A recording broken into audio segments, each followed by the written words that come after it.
আপনাদের সাথে এখন শেয়ার করব এরকম মজার একটা ডোনাটের রেসিপি।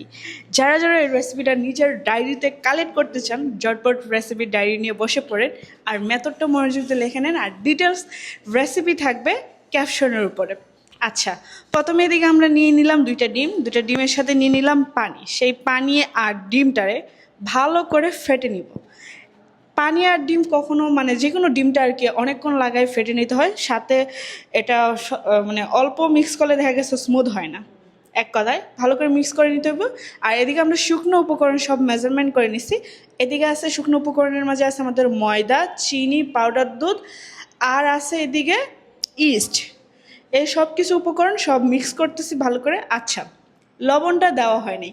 ইস্টের সাথে লবণ কেন যায় না এটা আমি আপনাদের জন্য রেখে দিলাম, এই অ্যান্সারটা আপনারা দিয়ে যাবেন।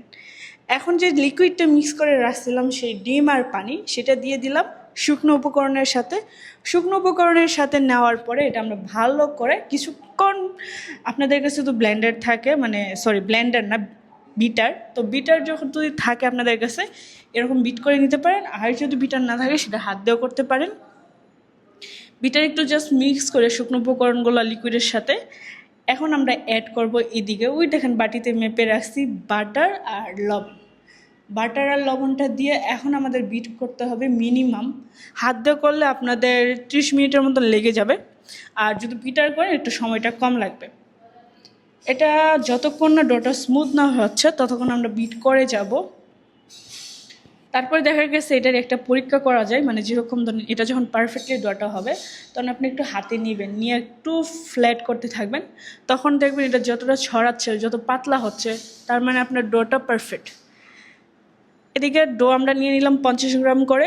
সেই 50 গ্রাম করে নিলে আপনি ডোনাটটা যদি চান একটু বড় করতে সেটাও করতে পারবেন, আর যদি মনে করেন একটু সাইজটা ছোট হবে সেটাও করতে পারেন।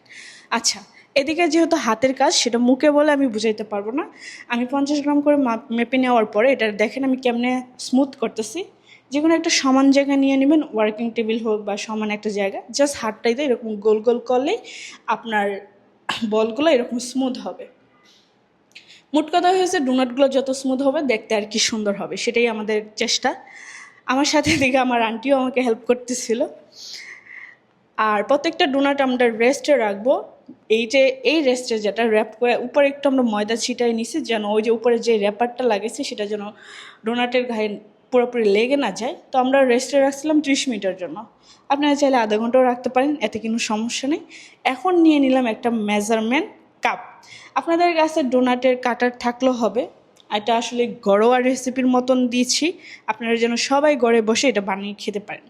আর রেসিপিতে তেমন কিছু নাই যে অনেক কিছু বাজার করতে হবে, রেসিপিটার মাঝে যা যা আছে সব জিনিস মোটামুটি বাসায় থাকে। এখন ওই যে মাঝখানে ফুটাটা দেখতেছি সেটা আমি আঙ্গুল দিয়ে করে ফেলছিলাম, কারণ আমি বললাম যারা ঘরোয়া করতে চান তাদের জন্য এই রেসিপিটা সবচেয়ে ইজি, সব ঘরেই থাকবে। তেলটা বেশি একটা গরম করবে না, তেল হালকা গরম থাকার অবস্থায় আমরা ডোনাটগুলো দিয়ে দিচ্ছি। এটা জাস্ট উল্টে পাল্টে সুন্দর একটা গোল্ডেন কালার হয়ে আসলেই নামাই দিব। বেশি ডিপ কালার করতে যাবেন না, তাহলে দেখতে কিন্তু ভাল লাগবে না, খেতেও ভাল লাগবে না।